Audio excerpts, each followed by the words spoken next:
자, 우리 혼합물의 분리에 대해서 좀 얘기를 할 건데, 자, 물질의 특성에서 얘기했던 게 뭐가 있었지? 첫 번째, 끓는 점. 두 번째, 어는 점과 녹는 점. 세 번째, 밀도. 네 번째, 용해도. 이렇게 있었어. 자, 어는 점과 끓는 점은 아직 여러분들이 배우기 좀 어려워. 이걸 가지고 혼합물 분리하는 걸. 그래서 끓는 점을 이용하는 방법, 밀도를 이용하는 방법, 용해도를 이용하는 방법을 통해서 혼합물을 분리한다라는 거지. 이렇게. 자, 그러면 가장 첫 번째, 끓는 점 차이를 이용하는 분리 방법입니다. 끓는 점 차이를 이용한 분리 방법은 증류라는 방법이에요. 증류는 액체 상태의 혼합물. 여기서 말하는 액체 상태의 혼합물은 액체와 액체가 섞여 있는 걸 얘기해. 그래서 뭐 예를 들면 고체가 액체에 섞여 있어도 액체 상태의 혼합물이 될 수는 있는데, 여기에서 말하는 건 액체와 액체가 섞여 있을 때. 물론 액체가 고체와 섞여 있는 경우도 있기는 있습니다. 간혹. 아무튼 이때 얘들을 가열하여서 왜 이래? 끓어 나오는 기체를 냉각하여서 순수한 액체를 얻는 방법입니다. 액체 상태의 혼합물을 가열하게 되면 끓는 점이 어떤 낮은 친구가 먼저 끓어 나오게 되고요. 이렇게 끓어 나온 친구를 찬물에 의해서 냉각시키면 남아있는 친구와 여기 모인 친구 두 개로 분리를 할 수 있더라. 그러면 이 끓는 점 차를 이용한 대표적인 예가 뭐가 있느냐면, 바닷물에서 식수 얻는 거. 바닷물을 가열하게 되면 물만 기화합니다. 물만 끓는 거지. 염분은 여기 소금들은 여기 남아있지. 수증기들이 여기 이렇게 맺혀 표면에 맺히게 되고요. 맺힌 물들이 이렇게 쪼르륵 떨어져서 이쪽에 순수한 물로 얻을 수 있더라라는 거. 두 번째, 탁한 술에서 맑은 소주 얻기. 자, 요건 이제 보통 우리가 곡물을 발효해서 만든 탁한 술. 대표적인 게 이제 막걸리 같은 것들이 있지요. 막걸리. 얘를 가열시키면 여기서 이제 알코올과 물이 그래서 만나서 요렇게 기체를 따라 올라오고, 여기 위에 찬물에 의해서 냉각이 돼서 빠져나옵니다. 알코올들이. 그래서 맑은 소주를 얻게 된다라는 거. 다음에 세 번째, 요게 이제 좀 많이 중요한 거예요. 3번과 4번이 중요한 건데, 물과 에탄올 혼합물의 분리. 요거를 우리는 조금 더 유식하게, 증류는 증류인데 분별 증류라고 불러. 3번하고 4번은. 그래서 물과 에탄올의 혼합물을 가열해서 끓는 점이 낮은 에탄올이 먼저 끓어 나오고, 그 다음에 끓는 점이 높은 물은 나중에 끓어 나온다라는 거지. 그래서 자, 에탄올 같은 경우는 끓는 점이 78도고 물은 끓는 점이 100도야. 그럼 여기 구간을 보면 이 기억 같은 경우는 물과 에탄올의 온도가, 혼합물의 온도가 높아집니다. 혼합물의 온도가 높아지고 나서 약 78도보다, 왜냐면 78도보다 약간 높은 온도에서 끓기 시작해. 왜 그러냐면 물이 에탄올이 끓는 걸 방해하기 때문에. 그래서 물이 에탄올 끓는 걸 방해하기 때문에 약간 높은 온도에서 끓기 시작해서 점점점 온도도 살짝 이렇게 여기서 올라가는 거예요. 살짝 올라가고, 에탄올이 다 끓고 나면 그때는 물이 이렇게 올라가. 그래서 물이 올라오고, 자, 에탄올과 물이 기화되어 나온다라고 했는데, 이 에탄올은 사실상 생략해도 되고요. 그리고 100도가 돼버리면 그때부터 물이 끓어 나온다.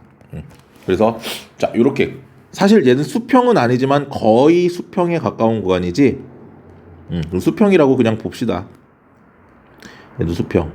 그래서 이러한 수평 구간이 몇 개가 있느냐에 따라서, 수평한 구간이 2개가 있으면 2가지 혼합물이 섞여 있는 거고, 3개가 있으면 3개의 혼합물이 섞여 있는 거고, 이런 식으로 열을 가했을 때 이런 수평한 구간이 몇 개가 나오느냐에 따라서 수평 구간의 수가 뭐더라? 혼합물의 수. 무슨 혼합물? 액체 혼합물의 수입니다. 그 다음 원유를 분류하는데 원유를 높은 온도로 가열해서 직류탑으로 보내면 자 끓는 점에 따라서 위쪽은 끓는 점이 낮아요. 아래쪽은 끓는 점이 높고 그렇기 때문에 기화된 애들은 위쪽으로 이렇게 올라가고 위쪽으로 올라가고 위쪽으로 올라가고 위쪽으로 올라가고 위쪽으로 올라가서 모인다라는 거예요. 그래서 기체이기 때문에 이렇게 올라가는 거고 액체가 되면 요 아래 이렇게 모여. 그래서 가장 끓는 점이 낮은 건 석유가스. 그 밑에 휘발유, 등유, 경유, 중유 이렇게 되고요. 가장 끓는 점이 높은 건 아스팔트입니다. 그래서 끓는 점이 낮은 녀석부터 석유가스, 휘발유, 등유, 경유, 중유, 아스팔트 이렇게 돼 있는데 자 석유가스는 가스니까 무시해도 되고 아스팔트는 아스팔트 고체니까 무시하고 요 액체 상태로 존재하는 우리 주변에서 액체 상태로 존재할 수 있는 요 네 가지 휘등경중 또는 휘발유가 나프타기 때문에 휘등경중 또는 나등경중 이런 식으로 우리가 얘기를 할 수 있습니다. 요 순서 조금 알아두세요. 끓는 점이 낮은 곳부터 높은 곳까지 석 휘등경중 나등경중 이렇게 아스팔트까지. 자 넘어갑니다. 그 다음에 두 번째는요 밀도 차이를 이용한 분리입니다. 밀도 차이를 이용할 때 고체 혼합물은요 자 두 고체 물질의 중간 정도이며 녹이지 않는 액체를 넣습니다. 그러면 이 물질보다 밀도가 작은 녀석, 액체보다 밀도가 작은 녀석은 뜨고 무거운 녀석은 가라앉아. 작은 녀석은 뜨고 무거운 녀석은 가라앉는. 그럼 우리가 알 수 있는 건 밀도는 당연히 위에서 아래로 갈수록 점점 커지더라라는 거. 자, 그래서 대표적인 예가 벽시 고르기, 달걀 고르기, 스타이로폼과 모래 분리 같은 것들이 있는데 이건 뭐 어려운 게 아니니까 여러분들 조금만 공부하면 알 수 있을 거고요. 자, 액체 혼합물이 좀 중요합니다. 서로 섞이지 않고 밀도가 다른 액체 혼합물은 뭐를 이용한다? 분별 깔때기 또는 스포이드를 이용한다. 그래서 밀도가 작은 물질은 위로 큰 물질은 아래로 가라앉기 때문에 우리가 밀도는 큰 물질이 아래에 있다라는 거 알 수 있고 요 밑에 꼭지를 돌리면 요 밑에 있는 아래에 있는 용액들이 먼저 떨어져 나와. 그리고 요 경계면이 아래쪽으로 쭉 내려가서 꼭지 부근에 오게 되면 꼭지를 닫아. 그리고 비커를 바꿔. 또 다른 비커를 바꿔서 경계 부분을 따라서 버리고 그 다음에 요 위쪽 부분 완전히 이 밀도가 작은 물질이 남아있다라고 생각이 되면 비커를 바꿔서 그걸 받으면 A하고 B를 나눌 수 있겠지. 그래서 B가 먼저 그 다음 A가 나중에 올 수 있는 거고. 자, 요것 좀 기억해 두셔야 됩니다. 혼합물 중에서 물이 아래, 간장 아래, 물이 아래인데 자 나머지 물보다 가장 무거운 건 사염화탄소. 그래서 이 사염화탄소가 가장 아래에 있더라라는 거.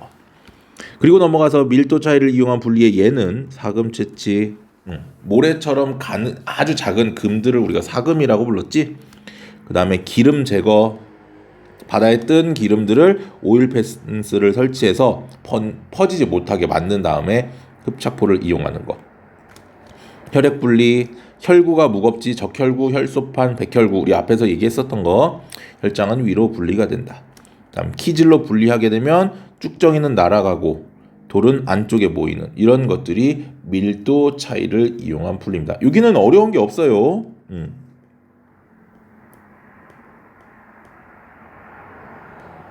이쪽이지. 그 다음이 자 넘어가서 혼합물의 분리 2 한꺼번에 얘기할게. 세 번째 재결정을 이용한 분리입니다. 재결정은 용해도 차이인데요. 자 용해도 차이를 이용하는 게 요거하고 크로마토그래피 두 개가 있어. 근데 얘는 용해도 차이에서 온도에 따른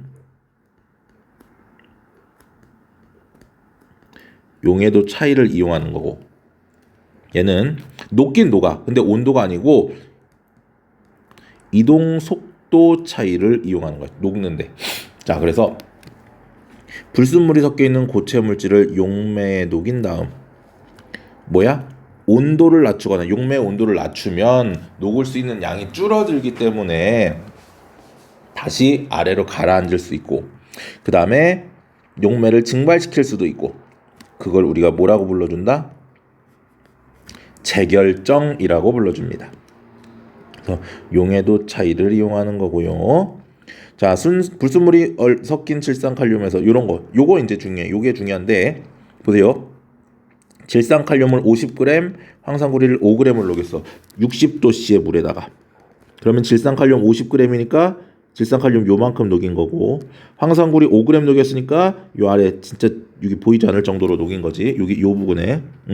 자, 그 다음에 20도씨로 냉각을 하면 얘가 20도씨까지 쭉 내려가면 요만큼, 얘는 20도씨까지 내려가면 요만큼. 그러면 아직까지 이 황산구리는 요 용해도보다 더 아래에 있기 때문에 다 녹아 있는 거고, 질산칼륨은 용해도보다 위에 있기 때문에 20도씨에 31.9g밖에 못 녹으니까 50g을 녹였는데 31.9g이 녹을 수 있으니까 얼마가 18.1g이 뭐가 된다? 석출이 된다라는 거. 그래서 18.1g이 석출될 수 있더라. 그러니까 온도에 따른 용해도 차이가 어떤 녀석이